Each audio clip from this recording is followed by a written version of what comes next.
राम राम मित्रों, हम आज अध्ययन करेंगे अष्टावक्र गीता श्लोक 2। जिस प्रकार मैं इस शरीर को प्रकाशित करता हूँ उसी प्रकार इस विश्व को भी, अतः मैं यह समस्त विश्व ही हूँ अथवा कुछ नहीं। इसमें अष्टावक्र राजा जनक को अपने प्रकाश रूप होने और आत्मा के रूप को प्रदर्शित करते हैं। श्लोक नंबर 3। अब शरीर सहित इस विश्व को त्याग कर किसी कौशल द्वारा ही मेरे द्वारा परमात्मा का दर्शन किया जाता है। जिस प्रकार पानी लहर, फैन और बुलबुलों से पृथक नहीं है, उसी प्रकार आत्मा भी स्वयं से निकले इस विश्व से अलग नहीं है। अर्थात आत्मा से ही यह पूरा विश्व निकला हुआ है।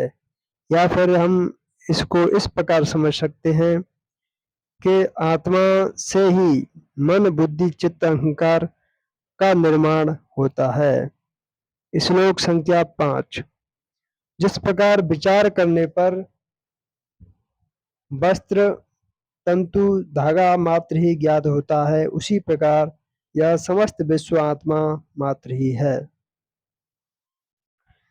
जिस प्रकार गन्ने के रस से बनी शक्कर उससे ही व्याप्त होती है, उसी प्रकार यह विश्व मुझसे ही बना है और निरंतर मुझसे ही व्याप्त है।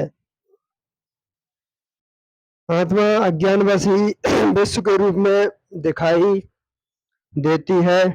आत्मज्ञान होने पर यह विश्व दिखाई नहीं देता।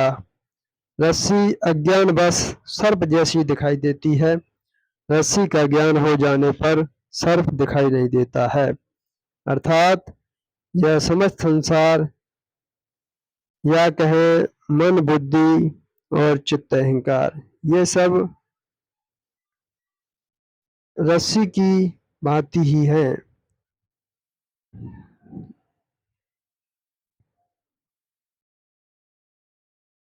प्रकाश मेरा स्वरूप है, इसके अतिरिक्त मैं कुछ और नहीं हूँ। वह प्रकाश जैसे इस विश्व को प्रकाशित करता है, वैसे ही इस मैं भाव को भी। आश्चर्य या कल्पित विश्व अज्ञान से मुझ में दिखाई देता है, जैसे सीप में चांदी, रस्सी में सर्प और सूर्य किरणों में। अर्थात यह भ्रम है, इसके अंदर, सबके अंदर आत्मा का वास है। मुझसे उत्पन्न हुआ विश्व मुझ में ही विलीन हो जाता है, जैसे घड़ा मिट्टी में, लहर जल में और कड़ा सोने में विलीन हो जाता है। आश्चर्य है, मुझको नमस्कार है। समस्त विश्व के नष्ट हो जाने पर भी जिसका विनाश नहीं होता, जो तृण से ब्रह्मा तक सबका विनाश होने पर भी विद्वान रहता है, वही परमात्मा या आत्मा है। मैं एक शरीर हूँ, शरीर वाला होते हुए भी जो न कहीं जाता है और न कहीं आता है और समस्त विश्व को व्याप्त करके स्थित है। जो कुशल है और जिसके समान कोई और नहीं है, जिसने इस शरीर को बिना स्पर्श करते हुए इस विश्व को अनादिकाल से धारण किया हुआ है, जिसका यह कुछ भी नहीं है, अथवा जो भी वाणी और मन से समझ में आता है, वह सब जिसका है। ज्ञान, ज्ञेय और ज्ञाता, यह तीनों वास्तव में नहीं है। यह जो अज्ञानवश दिखाई देता है, वह निष्कलंक मैं ही हूँ। अर्थात ज्ञान, ज्ञेय और ज्ञाता की त्रिपुटी तीनों एक ही हैं। अर्थात इसे कह सकते हैं कि ईश्वर ही, वो परमात्मा ही ईश्वर, जीव और प्रकृति में द्वैत हुआ है। द्वैत सभी दुखों का मूल कारण है। इसके अतिरिक्त कोई और औषधि नहीं है कि यह सब जो दिखाई दे रहा है वह सब असत्य है। मैं एक चैतन्य निर्मल हूँ। मैं केवल ज्ञान स्वरूप हूँ। अज्ञान से ही मेरे द्वारा स्वयं में अन्य गुण कल्पित किए गए हैं। ऐसा विचार करके मैं सनातन और कारण रहित रूप से स्थित हूँ। न मुझे कोई बंधन है और न कोई मुक्ति का भ्रम। मैं शांत और आश्चर्य रहित हूँ। मुझ में स्थित यह विश्व भी वस्तुतः मुझ में स्थित नहीं है। ये निश्चित है कि शरीर सहित यह विश्व अस्तित्वहीन है, केवल शुद्ध चैतन्य आत्मा का ही अस्तित्व है। अब इसमें क्या कल्पना की जाए?